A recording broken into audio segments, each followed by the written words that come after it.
Okay, so today is November the 26th. And I had the opportunity to look at my video from yesterday. I was kind of tense a little bit. And I was in the library, so I couldn't speak as loud as I wanted to. But today, I'm back over my dad's house. I mean, the only thing we got to compete with today is, lawn equipment. But we're about to get cracking. I see y'all like that. Got more views than any other video that fast, right? So we're going to go ahead and we're going to continue the storyline. We're going to go into chapter 2 of Strategic Alliance. As news of Raheem's assassination quickly traveled throughout the guerrilla infrastructure, the leadership issued orders for a heightened state of alert. Phase 2 of the operation was immediately activated, and a systematic military campaign organized by the new Cadre forces was coordinated to eradicate the structure built under Raheem. As the new leadership rose to power, a purge edit was promulgated, with strategic assassinations becoming frequent. As factionalism distinguished ideological demarcation, soldiers in the war died on both sides. In the Bay Area, the internal conflict was especially intense, for this is where Raheem's forces were entrenched. The new cadre forces were better organized than the old apparatus and did not fail to exploit this contradiction. During the 1980s, the political structure that Raheem was part of neglected to wage war in the sphere of ideological development. This left a large fraction of the guerrilla membership without a revolutionary social theory.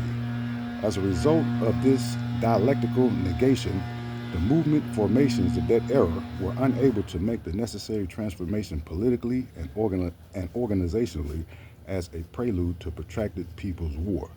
No revolutionary movement can exist without a social philosophy to guide its cultural development.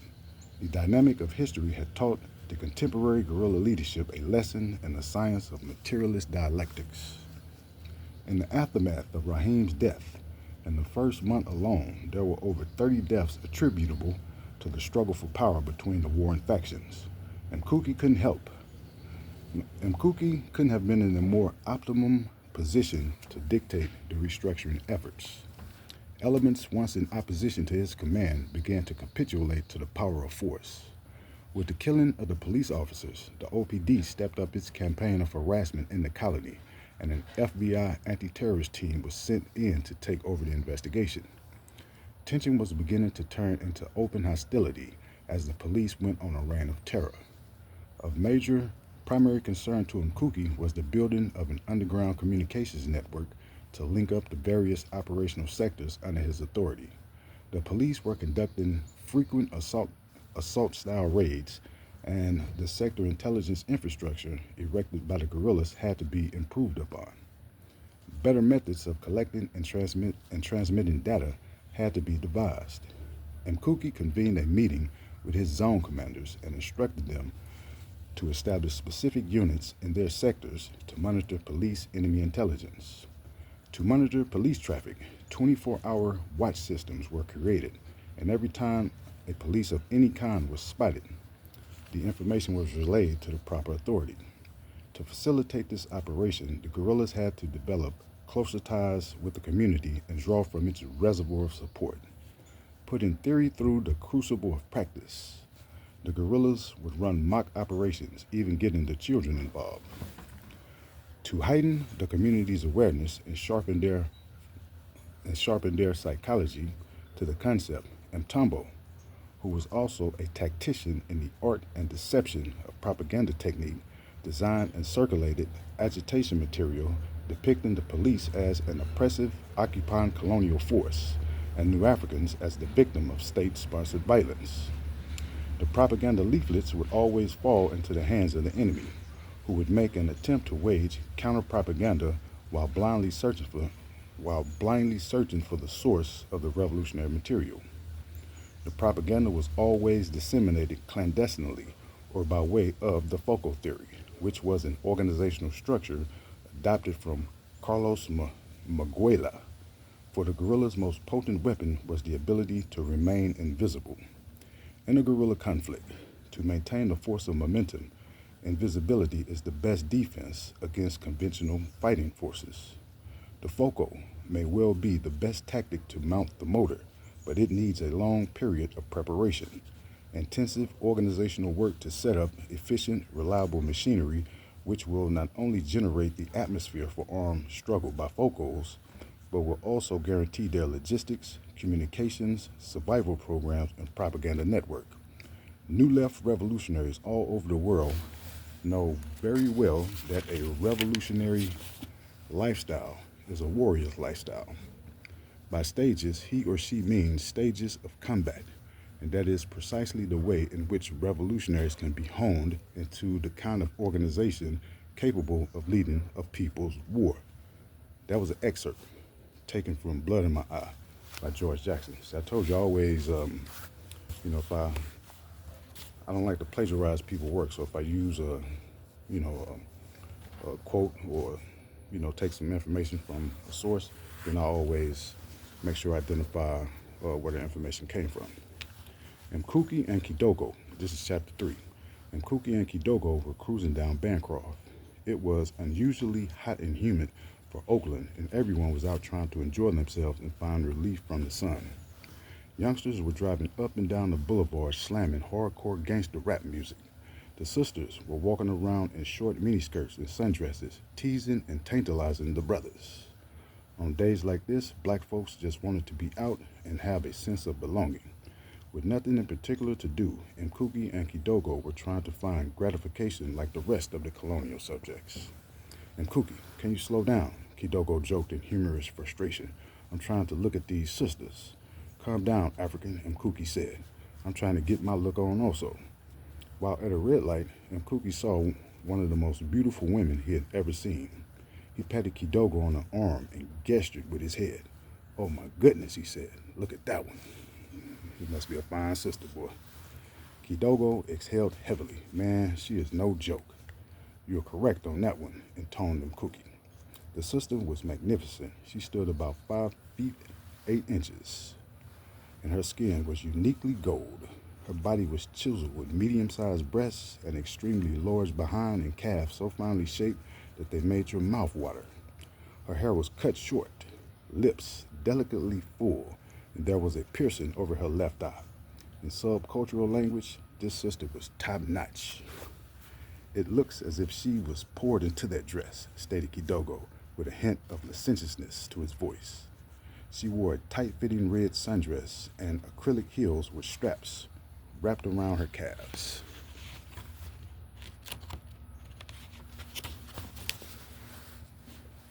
Not being able to resist the temptation, Mkuki pulled the Suburban over. They were driving the Suburban, so this is a 20-year-old book. What are you about to do? Kidogo asked. African, I got to get at that girl, Mkuki said, then got out of the truck. She gave Mkuki a curious look as he walked around the truck and onto the sidewalk directly in her path. At 25 and 6 feet 4 inches, Mkuki was an opposing man, but unlike most women, the sister was not the least bit intimidated. You're kind of a big man, but you can't block the whole sidewalk, she said, smiling. Well, that's not my intention, Mkuki replied as he moved to the side. Okay, what is your intention? Mkuki introduced himself and held out his hand. The sister's grip was rather firm for her size. My name is Carmelita, but all of my friends call me Cream, she said. Carmelita is a pretty name, Mkuki said. I don't mean to be disrespectful, but how's your name pronounced again? She asked. After Mkuki slowly repeated his name while emphasizing the vowels, she commented, I've never heard of a name like that. Are you an African or something? Mkuki chuckled and responded by telling her that every black person in America, whether they wanted to accept it or not, was an African. As the two talked, Kidogo rolled down his window. Aren't you going to introduce me to your friend in the truck? Carmelita asked. Walking Carmelita over to the Suburban, Mkuki introduced Kidogo, and the two exchanged greetings. Then Mkuki said, I don't want to sound rude, but me and my comrade were on our way to handle some business, so do you think it's possible for me to get your number? I already have a man, Carmelita stated. I didn't say I wanted to be your man. I simply asked for your phone number. As Carmelita thought about it, she toyed with her tongue, which Mkuki noticed was also pierced. Reaching into her purse, she then pulled out a piece of paper and pen and wrote down her number. She also gave him a number. She also gave him the number at her sister's house. Pulling out his wallet, Mkuki extracted a business card that contained his cell phone and pager numbers. So you know this is old, but we talking pages here. If I miss your call, I'm going to give you a special code to use, he stated. As Mkuki was about to walk away, he paused and turned in Carmelita's direction, and the two exchanged an intense stare. Within it, a tangible lust. You wouldn't mind if a brother got a small hug, Mkuki asked as he held up his right thumb and index finger to emphasize small. As Mkuki embraced her, there was shared, reciprocated warmth. After getting back into the truck, both Mkuki and Kidogo watched Carmelita walk away. She waved as the Suburban drove by. All right, we're going to transition. As they continued down Bancroft, Kidogo pondered. Always inquisitive and critical for information, he asked a question. In general, why do Africans in America choose not to identify with the revolutionary peoples of the world by realizing the most obvious social contradiction between them and the white American bourgeois dictatorship? And Mkuki thought to himself for a moment. The same question had run through his mind 1,000 times. There are many factors contributing to the psychological defect and contemporary state of mass anti-revolutionary collectivity. Not to sound simplistic, but we have been betrayed by our own inability to establish effective leadership. It's rooted in the struggle of ideology, which is a constant dialectic of social interaction on a daily basis. As revolutionaries, we have all heard of the adage, when revolution fails, it is the fault of the vanguard party. The reason that a purge has been ordered is because the old leadership became nebulous and ineffectual. When the movement was at its zenith, they failed to seize the time and led the people into the next stage of the revolution. Besides the failure of black leadership, we must also take into account the historical reasons. As Africans, we have incurred a historical miscarriage, forced disruption of cultural continuity. That's what a historical miscarriage is. Forced disruption of cultural continuity. As a race and class, we are the true oppressed man and women. If the interpretation of historical materialism is correct, then New Africans are the only people to have undergone a thorough cultural eradication. The influx of foreign cultural ideas or intrusive cultural imperialism has been so complete that it has almost removed any notion of independent cultural identity. Now that's very important to understand right there. Let me read that again. Because a lot of us recognize that in America, blacks, we don't have a culture. Let me read it again. The influx of foreign cultural ideas or intrusive cultural imperialism has been so complete that it has almost removed any notion of independent cultural identity. We exist only as a population devoid of cultural identity and political power. So I think right here I do a little historical analysis. As a collective, for the last 6,000 years, we've been at war with the European and Asian races. Their strategic objective has been to destroy the institutions that govern our self-determination and to take possession of the minerally rich landmass that is rightfully ours. As a result of unorganized resistance, defeat has been an incessant factor of our existence. After the second rise of Europe, the European intrusion into Africa was fielded by the dialectics of scientific colonialism. The tenets of this scientific colonialism was grounded from within the ideology of white supremacy. Taking control over strategic points of power, the Europeans organized relations of dominance and institutions of power were established that degraded the psychology of the Africans and reinforced mass inferiority. In America, New Africa, has been occupied from inception with almost 4 centuries of direct colonial rule. In relation to the political economy, our class has evolved under the system of chattel slavery, neo-feudalism, industrial capitalism, technological capitalism, and now globalization of capitalism. Through each historical transition, the white ruling elite via corporate monopolies have grown stronger, which has enabled them to solidify the political dictatorship. See, what people don't understand is that every government is a dictatorship, whether you want to accept it or not. It doesn't have to be, you know, an antagonistic dictatorship. It doesn't have to be an authoritarian dictatorship, but every government is a dictatorship. Understand that. If it wasn't a dictatorship, it wouldn't be a government. Concomitant with each advance in the globalization process, the material wealth and productive value of our people diminishes. Due to our location, New Africa is in an especially precarious predicament. It is estimated that as a class sector, our collective gross national product is $500 billion a year. If we had sovereign statehood, this would put us at around the 14th richest nation. But we are not sovereign, and without adequate economic infrastructure and management of finance, collective intake does us not a bit of good. Requisite to sovereign statehood is the ownership of land and the ability to transform the land into a viable economy, i.e., complete control of techno-industrial development and all means of distribution. Without these components of statehood, we remain a landless underclass at the mercy of those in power. A relation... Damn, that truck was loud. A relation of unmolested dependency. Kidogo listened intently. He had a great deal of respect for Mkuki's opinions and interpretation of the race/class struggle. As New African Revolutionary Nationalists, both were perspicacious in political ideology and the science of cadre organization. So, Mkuki, what you are saying in essence is that as New Africans, we exist within the psychosocial dynamics of relationship dependency, and that this dependency has produced an inferiority complex. In essence, yes, Mkuki replied.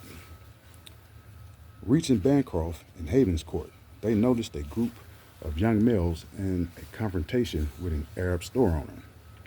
Numbering 8 in total, the children ranged in ages from 9 to 12. As Mkuki pulled the Suburban in front of the melee, the youngsters swung on the owner. "We better check this out," Mkuki stated as he pulled the truck over. As they stepped from the vehicle, they heard one of the youths call the Arab a motherfucker and asked, "Why did you hit me?" At this, the personalities of the two guerrillas underwent an irate change.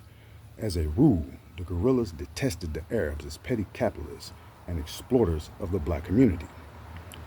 As contradiction builds on contradiction, the Arab merchant has opportunistically seized upon the internal weaknesses, disorganization in the black community and holds an antagonistic relationship thereto.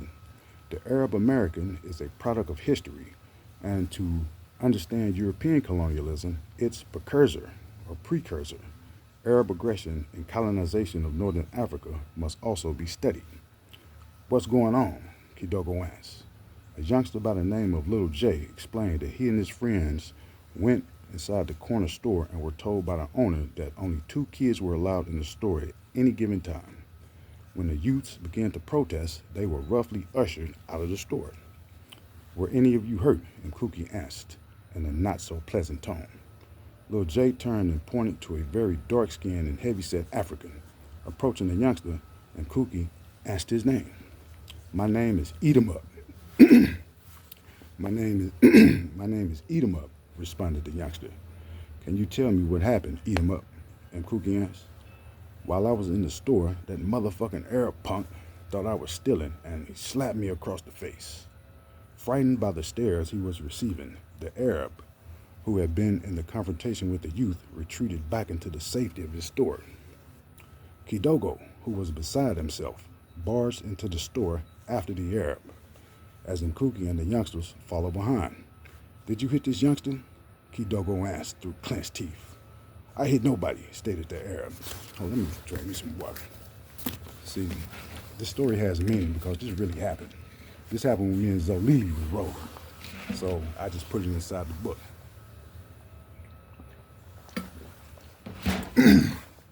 Yeah, we rolling through East Oakland one day, and we see these little black kids into it with Arabs. So me and Zolili, we jump up out of the car. We pounced out. Okay, let's get back to the story. Okay, so we come down here, we come down here, we come down here. "I hit nobody," stated the Arab. "Every day these kids come into my store and steal." And Kuki had to quiet the youth down as they hurled a tirade of profanities at the Arab. "Don't get scared now," shouted "Eat 'em up," walking up behind Kidogo. "My big brother here is gonna kick your ass." "Yeah, whoop his ass," exclaimed the youngsters. That's how it was, man, when Miss O'Leary bounced out on the mayor's booth and fucked their ass up. Tell me. Okay. The Arab store owner was quickly joined by 4 other Arabs who stood in support of their brother. With the authority of a dignitary, Mkuki addressed the antagonist. "If I ever hear that any one of you has transgressed against any African in this lifetime, you will be sent back to your mother country in coffins," Mkuki stated. Mkuki stated this without the slightest hint of malice in his voice. That's what Zolili did. Zolili told him, he said, "Man, if I ever hear about you putting your hands on any black kid again, we're gonna send you back to Saudi Arabia. That's where you're gonna go." That's what Zo told him. With the authority of a dignitary, Mkuki addressed the antagonist. "If I ever hear that any one of you have transgressed against any African in this lifetime, you will be sent back to your mother country in coffins." Mkuki stated this without the slightest hint of malice in his voice. In a vain attempt, one of the Arabs tried to reason with the guerrillas and foolishly stated, "We are Africans too." Mkuki, who up to this point had tried to maintain his discipline, almost succumbed to a fit of rage. "You are no Africans," he exclaimed icily. In frustration, the Arab owner reached behind the counter and retrieved a .357 Magnum and pointed it toward the Africans. "You niggas, get out of my store before I call the police," he ordered. Without hesitation, the kids bolted for the door. They were scared to death. The Arab held the gun trained on Mkuki, who unflinchingly stared back in eternal hatred. Wanting to get his commander out of harm's way, Kidogo grabbed Mkuki by the arm. Without breaking his stare at the Arab, Mkuki snatched his arm from Kidogo's grasp and pointed. "The dragon is coming," he said. As the guerrillas left the store, they knew that death would soon return. So the Arab had the audacity to point a gun, and Mkuki, on his way out of the store, told him, "The dragon is coming." That's a death sentence, if y'all don't know. That's BGF shit. Okay, we're going to go on into chapter 4. Following the established procedures ratified under the new leadership guidelines, both Mkuki and Kidogo were required within 72 hours to write a detailed report in relation to the incident concerning the Arabs. These reports would be transferred to the Intelligence Division and reviewed by an intelligence officer for designation of case priority.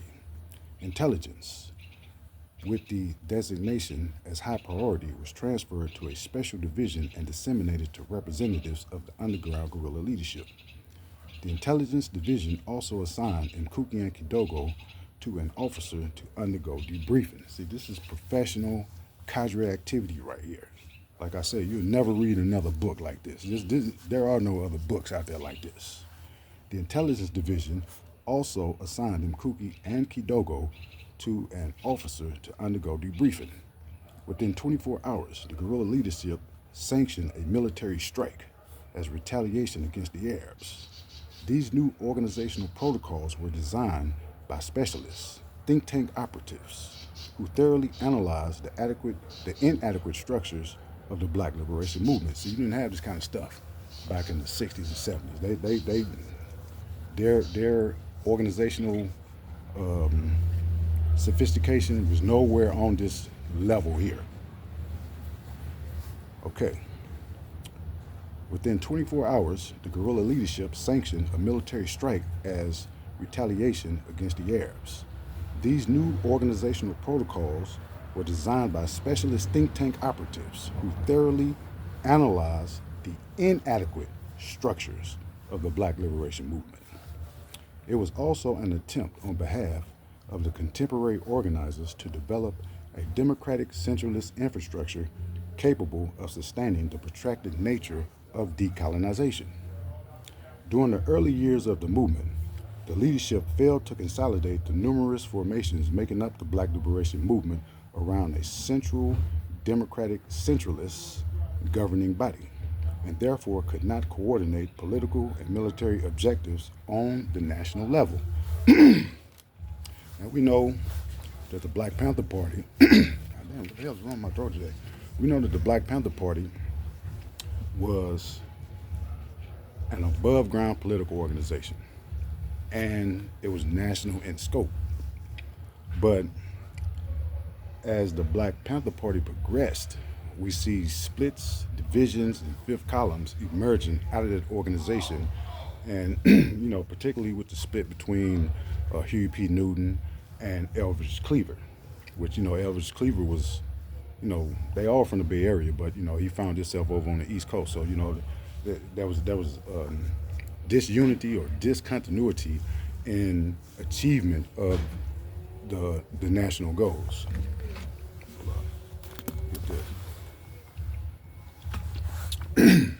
Told y'all, I'm gonna give you some good shit today. Okay, let me start over. Okay, so we'll go down here. During the early years of the movement, the leadership failed to consolidate the numerous formations making up the Black Liberation Movement around a central democratic centralist governing body, and therefore could not coordinate political and military objectives on a national level. This lack of political structure precipitated internal chaos within the movement, as leaders were unable to control their own members and or formulate a national strategy. The lesson in dialectics mandated that the visionaries adopt new methods of organizational machinery and purge the old order of the reactionary. Yeah, Huey was a reactionary, and Elvis Cleaver was a reactionary. So, if nationalist leaders negate the importance of erecting structures for the purpose of monitoring the activities of their membership, their organizations will be flooded with agent provocateurs and crumble from within. You got to be able to watch your own members, man. This is what gangs don't do. The War Council met at a secret location outside of Oakland. Present at the meeting was Damu. Damu is second in command of operations, of Ground Force Operations Command. Kidogo, Cadre Commander. Mtambo, Military Intelligence, and Zuri Weusi, Secret Intelligence Liaison Unit. Also present were Nyoka, Zone Captain, and his cadre Lieutenant, Kimya. Presiding over the War Council was Mkuki, Field Commander of Operations. Now remember, Raheem got knocked off in the first chapter. So Mkuki was officially recognized as the Field Commander.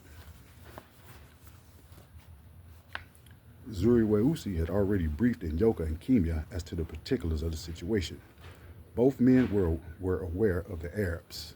An intelligence file had been created on the Arabs from previous incidents, and field intelligence had identified the store owner, Muhammad, as a distributor of heroin. You all in the black community selling heroin and shit, like these punks today, selling weed, coke, all kind of stuff. There was also information in the field file that Muhammad and his nephew were overly flirtatious with underage new African women.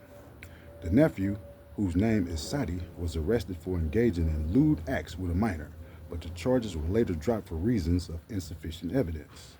It was rumored that the girl's mother was paid off and no longer wanted to pursue prosecution. Yeah, we don't know how them black girls be up out in the store flirting with them damn Arabs. Uh-huh. You know, do anything to get a carton of milk. In Yoka, the target subjects are located in your zone of operation, and your cadre will oversee the assignment, stated in Kuki. Now remember, in Yoka is a zone captain. So the incident with the Arabs and the kids happened in his zone. So Mkuki is about to issue him orders. And you know, that's how cadres work. You know what I'm saying? You got a commander, and then you got commanders under the commanders, you know, captains, lieutenants, you know, sergeant of arms, stuff like that. You know, again, we're talking about a cadre formation and a cadre organization. So I'm explaining to you guys how to build cadres. That's what I'm doing. Okay, let's go back here. In Yoka, we start over again. The target subjects are located in your zone of operation, and your cadre will oversee the assignment, stated in Kuki. The strategic aim of this operation is to kidnap Muhammad while neutralizing the rest of the targets. Muhammad ass in trouble. There are a total of 5 targets in the store at all times during business hours, and Tumbo quickly interjected. How many cameras are there in the store? Zuri Wausi asked as she jotted notes down on a folder. Kimya, who was responsible for the gathering and coordination of intelligence for his cadre, spoke up. There are only 3 cameras inside the store, with the display monitor behind the counter. Intelligence has yet to identify the precise location of the video receiving and recording equipment, but this information should be known rather shortly. Yes, this is true, said Inyoka. There's a young sister who fraternizes with Sadi. She's been given the task of finding the equipment. She's a gorilla. Yeah. Oh, Sadi trying to get his little flirt on, not knowing that he was fucking with one of them girls that supported this underground guerrilla organization. But he about to find out real quick. Everyone in the room laughed. What about weapons system? Damu asked. The only gun that we know about is the .357 Magnum that was pulled on Kidogo and Mkuki, but we have to operate from the percentage of probability that more weapons exist, stated Inyoka, and we'll take the necessary precautions. Also, the girl has been instructed to identify any weapons and the manner in which they are situated. Mkuki, who had been listening intensely to the various viewpoints, asked a very important question. From my understanding, isn't this particular area concentrated with a heavy police presence? Inyoka elaborated on this point. Bancroft is a major artery in East Oakland, comprised primarily of poor Black and Latino residents. So you can say that the artery runs right through the heart of the ghetto, and the police are always nearby. The problem with the area of operation is that it's a heavy residential area with a small commercial district, which means heavy foot and vehicular traffic. And Kuki thought to himself for a moment before responding.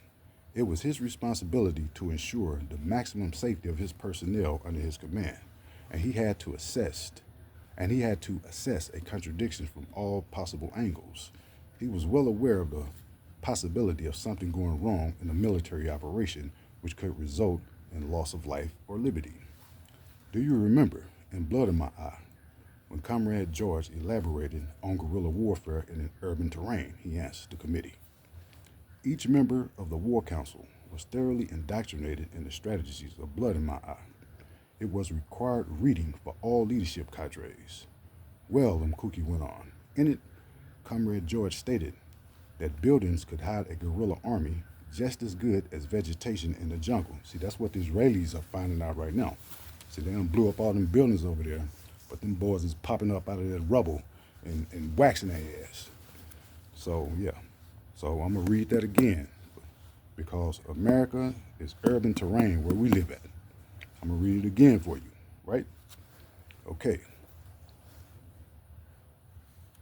In it, Comrade George stated that buildings could hide a guerrilla army just as good as vegetation in the jungle. Being that this is a heavily populated area, the guerrillas will have to use the people themselves as camouflage when they make their escape. And Yoka, your unit will have to strike fast. If necessary, you will have support personnel in the area strategically placed in the event of a problem materializing. Then Kimia asked, and Kuki, when we snatch Muhammad, what do you want us to do with him? And Kuki looked over at Kimia with just a hint of a devious smile. Bring him to me. I'm going to dispose of him personally. So he pissed and Kuki off when he pointed the goddamn gun at him. You pointed the gun at the Ground Force Operations Commander, not knowing who the fuck he was dealing with. As was mapped out in the development of the tactical operation, guerrilla units were stationed at strategic intervals around the store and surrounding area. For all points and purposes, the setup of the guerrillas effectively contained the store behind a 360-degree perimeter, with sniper teams and spotter units drawn inside the area of containment. This security precaution was taken as a measure to neutralize police interference or those colonial subjects afflicted with the Good Samaritan syndrome. You know, we got so many Good Samaritans in the black community. Anyway, the entire arrangement of forces was inconspicuous as the combatants blended their activities in with the surrounding population. Tosha entered the corner market as she always did, very provocatively. Remember, this that girl we was talking about. Due to her natural beauty, she had been selected to undergo training in the art of sexual arousal and prevarication in order to appeal to the lasciviousness of men. This is a tactic in the field of psychological war that the guerrillas had adopted from the government and law enforcement that was so effective against key figures of the Black Liberation Movement. You know, the brothers is just weak. You know, they see a pretty woman and it's just let their guard down, and next thing you know, they just tell her everything. You know, she done got it all. She's a straight agent, infiltrator. You gotta do better, brothers. I'm gonna tell you right now. See, can't no woman infiltrate me. I'm not telling them shit. Believe that. Okay, this is a tactic in the field of psychological war that the guerrillas had adopted from the government and law enforcement that was so effective against key figures of the Black Liberation Movement. It is a tactic that is still widely used today against drug dealers, politicians, or anyone who has been targeted for neutralization or entrapment. The tactic facilitates the infiltration of a government agent or someone such as an agent provocateur working in concert with law enforcement into organizations both legitimate and illegitimate for the purpose of gathering intelligence and or creating dissension. Tosha has been utilized in this capacity several times with a high success ratio.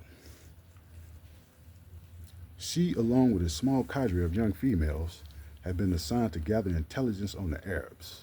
Historically, there is a long-standing record of Arab sexual aggression against African women.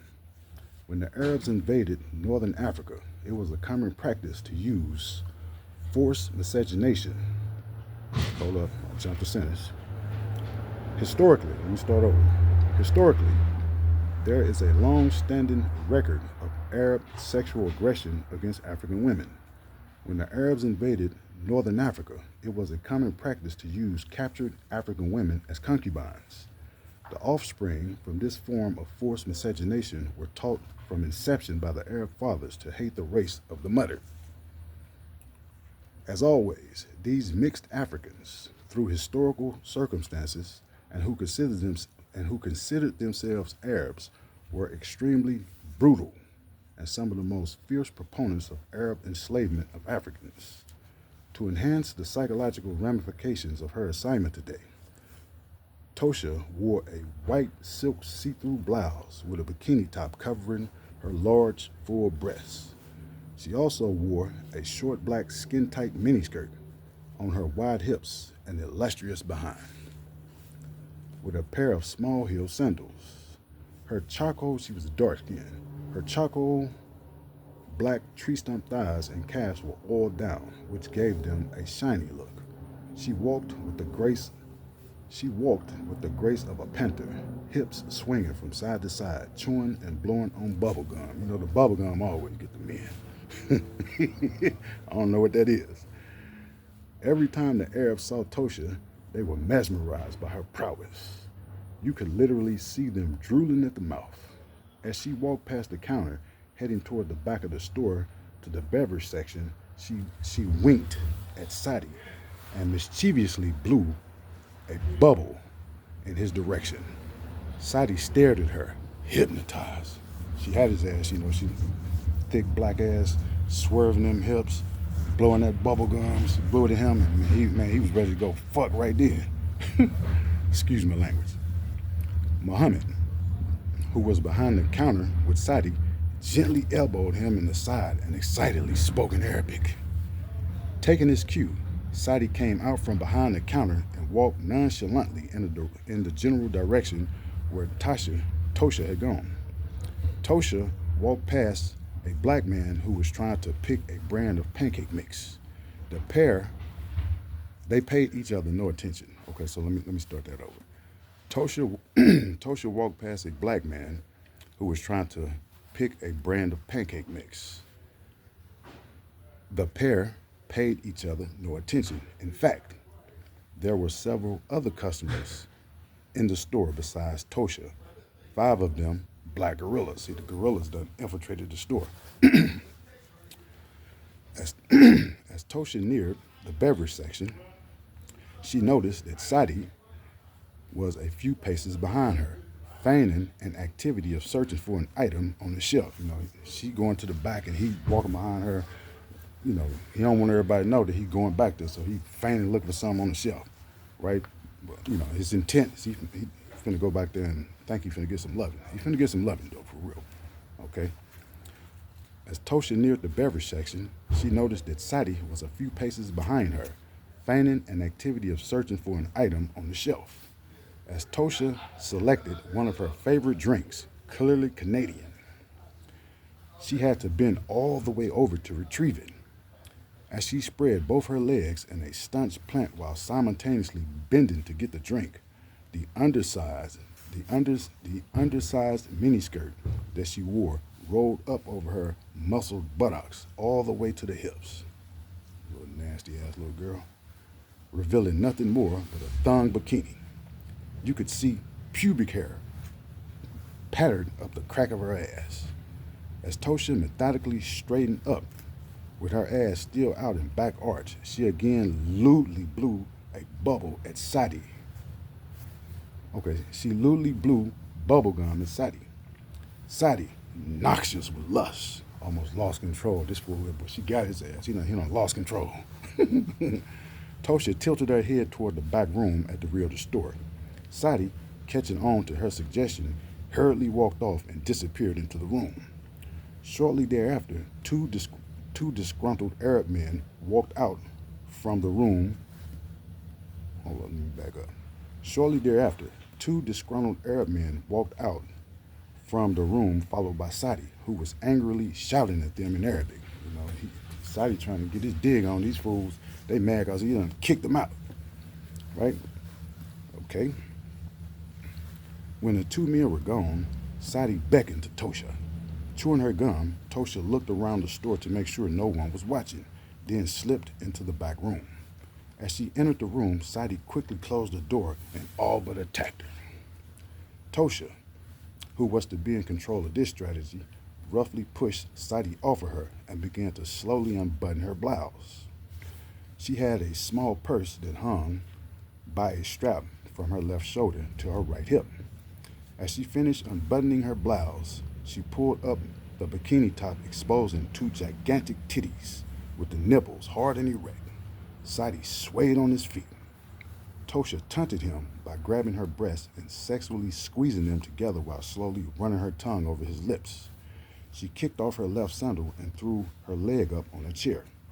Releasing one of her breasts while she sucked on the other, she reached down and pulled her bikini thong to the side, displaying a thick, magnificent bush. Tosha grabbed Sadie by the hair and forced him to his knees, where he complied without complaint. Me too.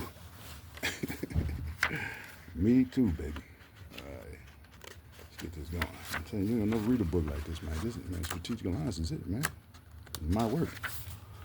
Okay, Tosha grabbed Sadie by the hair and forced him to his knees, where he complied without complaint. As she forced his face into her mouth, Tosha eased her hand into her purse, where she found the switchblade. She come to kill this fool. Sadie continued to hungrily feast on her womanhood, while Tosha soothingly rubbed his forehead, interlocking her fingers into his hair. She purred to him as she stared down into his eyes. Then, in one violent motion, while withdrawing the switchblade, she yanked Sadie's head backward and plunged the blade into his throat. Tosha gave the blade a twist as she had been instructed. Sadie, clutching his throat with a look of terror on his face, attempted a scream, but his vocal cords had been severed and only a gurgling sound came out. Like a maddened tiger, Tosha lunged at Sadie and stabbed him twice in the left side of his chest, puncturing his heart and fatally wounding him. As Sadie's eyes rolled into the top of his head,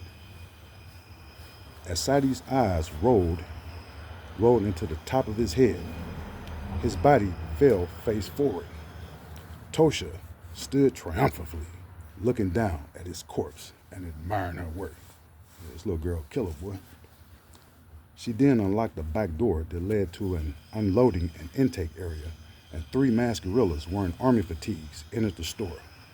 From behind his mask, Nyoka stared at Sadie's body, then looked at Tosha and gave her a thumbs up. Good work, Tosha. And Nyoka, good work, Tosha. And Nyoka stated, then added, dismantle the video surveillance system and retrieve the tape. Tosha cut the wires to the video system and put the tape in her purse, then exited the room that she and Sadie had entered a few minutes before, with the 3 black gorillas at her heels. An older black woman had come into the store. At the sight of the masked gunman, she dropped her groceries and shrieked in terror. Oh, Jesus! You know, black women, boy, they don't put it on. The gorillas that were in the store posing as customers immediately sprung into action, and before the remaining Arabs could get over the initial shock of the element of surprise, all 4 were quickly subdued. Muhammad had been behind the counter with his mouth agape, frozen in petrification. All 4 Arabs' hands were tied behind their backs with rope, and each was blindfolded. Muhammad was separated from the other 3 and led to the back of the store to a waiting band. Kimya, who was also one of the masked gunmen, barked orders to the auxiliary guerrilla force, who systematically went about the task of dumping flammable liquid all around the store. And Nyoka and his small unit escorted the 3 remaining Arabs out of the door of the market. The people outside were taken by complete surprise and looked on horrified as the Arabs were made to kneel on their knees. In the stillness of the air, you could hear the shocked reactions of people. God damn, look at that shit right there, exclaimed one of the young men standing across the street. Cars began to slow down as people looked to see what was going on. This was the type of reaction that the guerrillas had anticipated from this form of armed propaganda. It would crystallize the effect of mass psychology, and Nyoka gave the order, and the 3 guerrillas opened up with MAC-10 machine pistols. The automatic machine pistols ripped into their targets with a roar. The Arabs' bodies danced like puppets on a string. One Hispanic woman tried to shield her 7-year-old son's eyes from the macabre sight, while people began scattering frantically in all directions. When the shooting subsided, the guerrillas retreated back into the store and headed out the back exit to the waiting van. Y'all hear that? I know my voice is raspy today, and it's for reasons, trust me. So let me start over. When the shooting subsided, the guerrillas retreated back into the store and headed out the back exit to the waiting van. The auxiliary guerrillas, acting out their part of the operation, set fire to the flammables and fled the store as if they were innocent bystanders in a panic. What the hell they be doing to that dog over there, man? They abusing that dog over there for sure. Flames quickly engulfed the store, and black smoke bellowed toward the sky. The van carrying the guerrillas and their hostage Muhammad vanished. Like invisible ink, the guerrillas in the area melted back into the population as if they had never existed. Even though there were police in the area, none were close enough to interfere with the guerrilla operation. Okay, transitioning. Muhammad was transported to a guerrilla safe house. While en route, he begged and pleaded with his captors to let him go, but ignoring his childish display of emotionalism, the guerrillas rode in silence. The safe house was an interrogation center. Those who knew of its existence joked among themselves and referred to it as the House of Horror. No one who was subjected to its psychological designs left the house alive. The crude techniques employed by the interrogators had broken the will of many men and even a few women. There was an international law prohibiting the torture of men, and the guerrillas, let me back up. There was no international law prohibiting the torture of men. Remember, this is a guerrilla organization. They're not bound by the Geneva Convention. There was no international law prohibiting the torture of men, and the guerrillas experimented with every tactic ever devised. Muhammad was systematically stripped of his clothes, or rather, cut out of his clothes, by two handlers. He was then handcuffed to a chain hanging from a ceiling beam. A piece of cloth was forced down his throat to serve as a gag. His blindfold was removed and immediately replaced by a football helmet turned around backwards. That's what they used to do in that Sacramento County jail. Muhammad's ankles were tied together with rope, which prevented him from kicking in self-defense. When this process was complete, the chain that was attached to Muhammad's handcuffs was pulled taut until his toes barely touched the ground. Two additional handlers entered the room carrying small batons. Mr. Muhammad was now surrounded by four men who, upon a given signal, unmercifully began to beat him for 120 seconds. Every inch of his exposed body was thoroughly attended to. Yeah, they softened him up. The beating was extremely vicious and designed to send the body into hypershock. 60 seconds into the thrashing, Muhammad fainted, as did most victims. At the conclusion of the standard 120-second session, Muhammad, who was unconscious, dangled from the chain. One of the handlers left the room, then reappeared carrying a bucket of ice water, which he threw on Muhammad. The icy chill from the water unceremoniously shocked Muhammad back into a state of consciousness, and his body went into uncontrollable shaking. Muhammad was then beaten on his naked back and buttocks with a stick that had barbed wire wrapped around its end until blood ran freely down his thighs. Muhammad jerked violently and thrashed back and forth. His brain center shut down, and again his unconscious body dangled from the chains. And Kuki, who had been watching from the doorway, entered the room and ordered the handlers to lower Muhammad to the floor. As the chains were removed, Muhammad's unconscious body gave a loud thud as it crashed to the floor. And Kuki reached down and felt his pulse. "He's still alive," he exclaimed. "Do you want us to finish him off?" asked one of the handlers. "No, not yet," stated Kuki. "I have something unique in mind for Mr. Muhammad. Strap him down first." And Kuki slipped on a pair of burners, burners as gloves, and removed the unconscious figure's helmet. Muhammad was strapped to a chair, and Kuki held smelling salts under Muhammad's nose and waited for it to take effect. As Muhammad came to and focused on Mkuki's face, his eyes grew as large as silver dollars. If he was afraid before, he was now absolutely terrified. Mkuki stood in front of Muhammad and stared down at him disdainfully. Then, in one quick fluid motion, Mkuki backhanded him across the face. Muhammad's head grotesquely snapped to the side as teeth, blood, and spit flew from his mouth. He began to sob heavily. This display of abject cowardice incensed Mkuki, and he delivered two crushing blows to Muhammad's spleen area. Coughing up blood and vomit, Muhammad's head pitched forward. Mkuki grabbed a fistful of Muhammad's hair and jerked his head back violently, almost snapping his neck. Mkuki pissed off. He then leaned down with his mouth almost touching Muhammad's ear. "I thought I told you that the dragon would come," Mkuki whispered through clenched teeth. Releasing Muhammad's head with a shove, Mkuki began to pace around his prisoner in a circle. "So, you think you can aggress against Africans with impunity?" he asked. When Muhammad failed to answer him, Mkuki whirled around with a roundhouse kick that was so perfectly angled that it landed flush on Muhammad's chin, breaking his jaws. He broke both his jaws, man. Muhammad's eyes rolled into the top of his head as blood began to flow from his nose and mouth. From his nose and ears.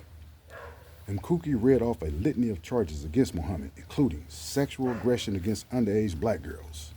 One of the hooded guerrillas that had been monitoring the proceedings approached Mkuki and handed him a piece of paper. After viewing its contents, Mkuki stopped directly in front of Muhammad and loudly proclaimed, "This court," now remember, Muhammad is in court. Charges have been leveled against him.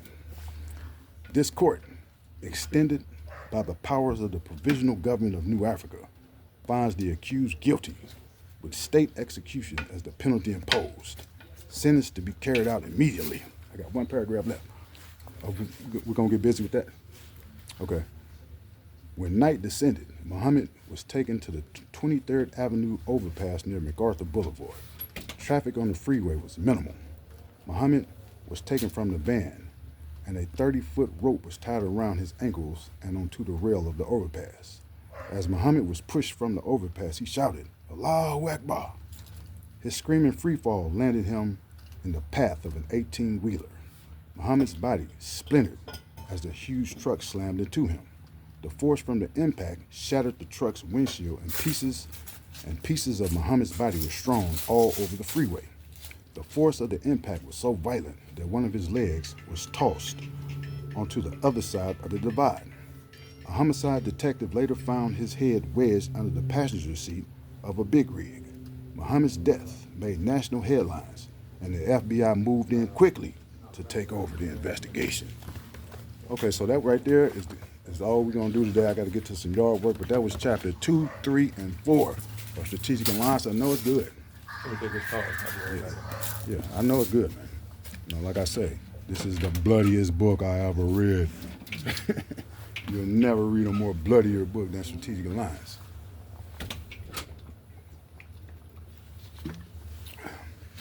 And you're not going to read too many more books that's more political than Strategic Alliance. But on that note, man, that's chapter 2, 3, and 4. Grab a copy of this, man. It's raw. You understand me? This is why the government hate me so much, because I wrote this motherfucker. Like and subscribe to the channel. See, it's cold out here, so I'm sniffing a little bit. This done got cold down here in Memphis, man.